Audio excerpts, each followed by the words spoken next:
What's up, beautiful people? This is Mike from Mike Gets Well and hope you're having an amazing day. I'm going to open this video by saying that I've been using the OLED TV since 2016, LG OLED E6 being my first OLED TV, and since then till date, I'm talking about this Samsung S95B.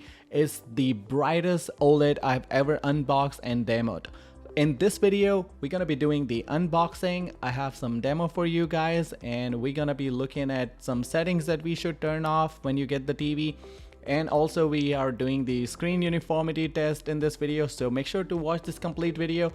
Give this video a big thumbs up if you're really liking the content, and let me know in the comment section what do you want to see from the upcoming videos. I have the Samsung Q90B, the Neo QLED TV, LG OLED Evo, LG OLED C2, and all of these TVs, and as well the Sony A90J. So I know what you guys thinking, all the comparisons, all the versus and stuff, so we're gonna be getting into that as well. But now let's just unbox this beast. We have the Samsung S95B in 65-inch because I like things bigger, why not, right? And you can see, why Samsung does not have the 77-inch right now, because maybe they have 55-inch and 65-inch, the maximum size, and maybe next year we're gonna have the 77-inch. I wish they had the 77-inch right off the bat, because a lot of people have the home theater setup and stuff. You can see I have taken out the outer box, and at the top you should actually cut it and take out all of these accessories that you're gonna find at the top of the box. We have the stand, which I'm gonna show you how to assemble. It is the metallic stand with the plastic support that we have, and you have to assemble it, and I'm gonna show you in this video how to do it. There are a couple of goodies that comes in the box. We have the cover for the stand for the back, and we have the cover for the wire or cables concealment. We have the instruction guide, we got the power cable, and we have the remote control, which is kind of similar to what we have with the Samsung Neo Q90B. This remote control is ditto copy with the additional Disney Plus, and we have the Amazon Prime Video button and Netflix button on it dedicated, and one is for the Samsung Smart TV web TV application. We have the audio cable and the quick setup guys, and that's all. Now what I'm usually gonna do is I lay down the outer part on the ground, so that way I have the nice support with me, and then I lay down the screen flat with all the styrofoam intact, and then you can actually assemble the stand really easily. So that's what I do with almost every TV I get, and it's always been successful, never had any disaster. You can see that we do not have any screws that goes in the back of the TV, but we have 4 screws that you have to use to assemble this stand first. So the plastic part and this metal base, you have to take out this cover that you have on the metal base already. It was kind of a little hard to take it out, but once you take that out, all you have to do is slide the plastic part on the metal part, and then there are 4 screws that you can use with the help of the driver, or you have the drill machine, you can use that. See how easy it is? You just snap it on, and then you have the 4 screws to mount this stand together. Alright guys, so when the stand is assembled, now what you have to do is just snap it on here on these 4 latches here on the back. There's 2 latches on the back of the stand. You have to open them, and as soon as you open them, there are 4 points where you have to slide it in, and then you have to just push it up. So just put it on those 4 points, and then you have to just push it up a little, and it's ready to go. It's a new design from Samsung, and it's really sturdy, and what you have now is a back cover that you can put it on, and also you have another cover that you can use for the cable concealment. But this one right here, there are 2 latches. Now make sure that you push them back in, because that's what I'm trying to just show you guys here, but I'm gonna be pressing these in firmly in, so now it's ready to go.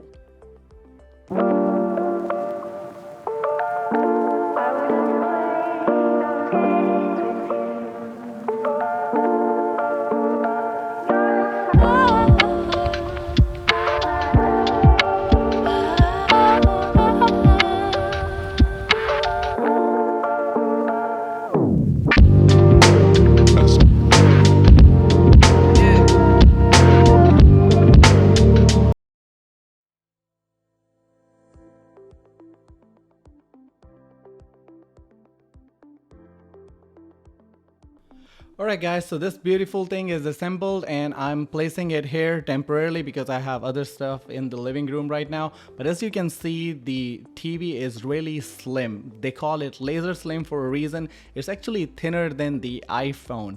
Way thinner than the iPhone, I can bet. So this is just the panel, and then they have the HDMI stuff on the back on the plastic part right here, and it has the 3 holes on the top on the grill for the exhaust purpose, I believe. This is the cover on the side, which can be used for the cable concealment. I'm gonna take it off to show you guys what's under the hood. We have the 2 USB ports here. One is the 0.5 amp and one is 1 amp. So one is really with the more power, one is with the less power. So if you're plugging in the Fire TV stick, you should be plugging the USB into the 1 amp. Then we have the 4 HDMI 2.1 full 48 Gbps ports. We have the HDMI 3, which is the eARC port.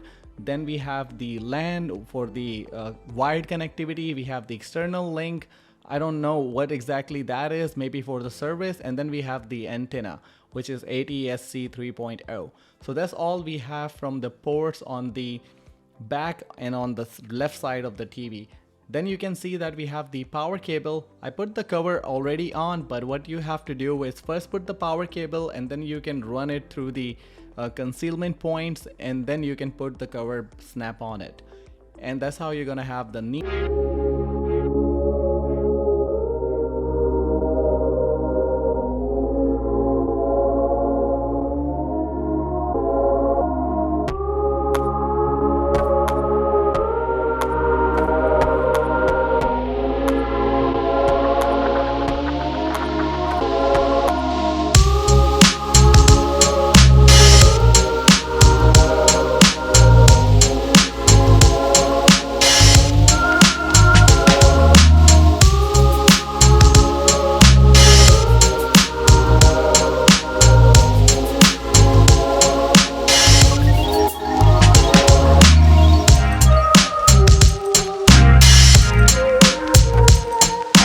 Alright guys, so it is time to now power it on, and let's see what we're gonna see first on the screen. Samsung and OLED, powered by Knox. That's their security system.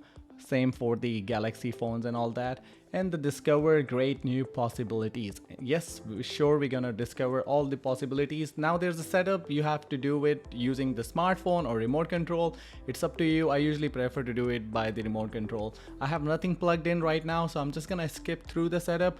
It's really easy, and literally it's like stating the obvious kind of thing. If I'm just gonna walk you through the whole setup thing, it's just really obvious things there. So make sure to update your TV if it's gonna search for it after connecting to the internet.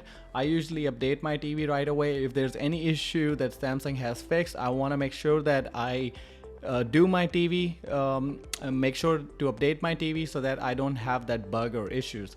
You can see that on my Panamax meters, it is showing that it is using only 0.6 amp, which is really amazing for the TV. It's not really using much of the power.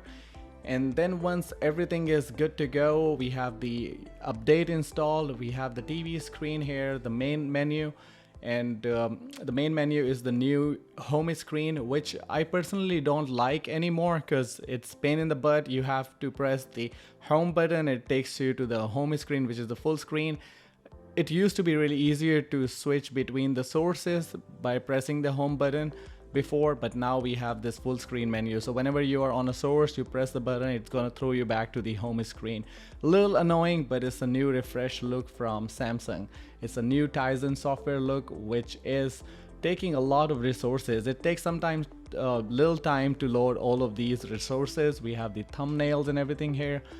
We're gonna go in the settings first because there are a couple of things that I told you guys that I'm gonna turn off right off the bat. So we're gonna go into the all settings and we're gonna head down to the general and privacy.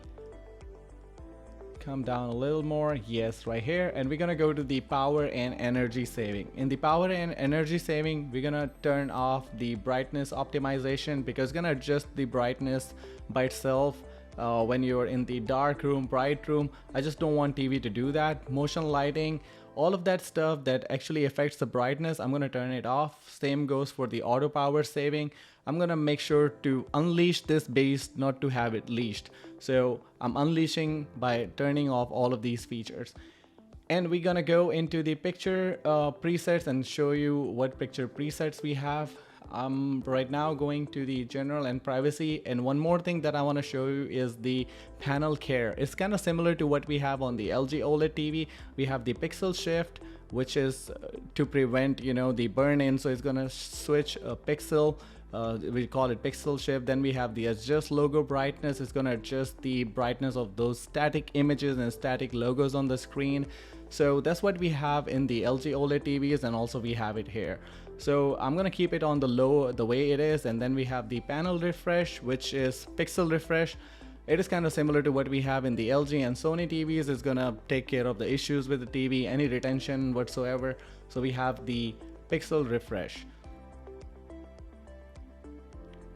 Alright guys, so this is the 1080p content on the screen with the web TV, and you can see that it is really upscaling this content and looking really sharp and crisp. I couldn't tell if it is 4K or 1080p, but it was looking amazing on the TV. So I'm gonna be doing a lot more testing with the PlayStation 5 and the Xbox Series X. So if you have made this far in the video, make sure to give this video a thumbs up and subscribe to the channel, because there's a lot more content which is coming up on the channel. This is also from the 1080p source, and it's on the web TV, and upscaling is working amazing. The TV screen produced really good results for the 1080p. It really looked like that you're watching 4K. Couldn't tell like if there's any blurriness. The image was tack sharp and really amazing looking picture with the full screen brightness. When we are looking at the SDR, it is just amazing. I had this complaint from the LG OLED TVs and any other Sony OLED TVs as well, when the SDR brightness was not enough. As you can see, we have the filmmaker mode, dynamic mode, which is the most bluish one. I'm not gonna use it. We have a standard, movie, and filmmaker. I'm gonna be staying between the movie and the filmmaker mode, and also make sure that the true motion and the picture clarity option is turned off, because otherwise you get into the soap opera effect and all that. So that's all we have in the settings. And now we have the screen uniformity test, and I must tell you guys that there is not even a single panel that I have owned and seen with this kind of uniformity. It is amazing, where there are no issues. Usually I have seen with my LG OLED C10 that the right side of the screen is a little darker and the left, and there are like those streaks of like dark and bright patches, which is not uniform. So that's what we are checking here. So with this panel, I don't see any issues. I think Samsung is doing really good quality control with their first QD OLED TV, and maybe it's because of the quantum dot filtration, because you have the panel and then you have the quantum dots filtering the colors, and it looks spectacular. So these are the colors which pop. I haven't seen the reds like this ever before on the OLED TV. There is a whole bunch of the demo content that I recorded, and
so strong.